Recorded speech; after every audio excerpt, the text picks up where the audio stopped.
বাংলাদেশ স্বাধীনতা লাভ করেছে 1971 সনে।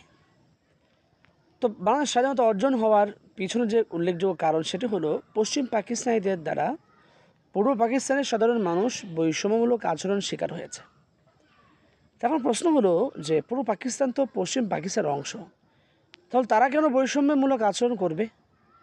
এটির উত্তর হয়তো আপনারা অনেকে জানেন না। এটির উত্তর হচ্ছে যে স্বাধীনতার পূর্ব থেকে নিয়ে পূর্ব বাংলার এই মুসলমানরা তারা হিন্দুদের সঙ্গে একই সঙ্গে তারা মিলেমিশে কাজ করেছে, কাঁধে কাঁধ মিলিয়ে কাজ করেছে। তো পশ্চিম পাকিস্তানের বিষয়টি সহ্য করতে পারেনি।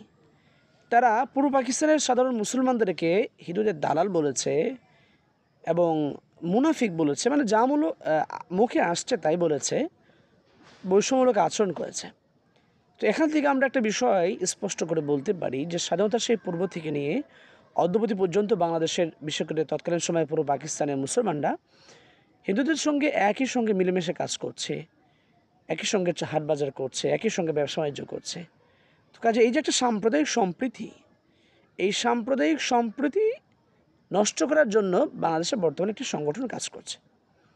আমি সেই সংগঠনের নাম এখন বলছি না, আপনারাই বলবেন কমেন্ট বক্সে, দেখি আপনারা সেই সংগঠনের নাম বলতে পারেন কিনা বা অনুমান করতে পারেন কিনা।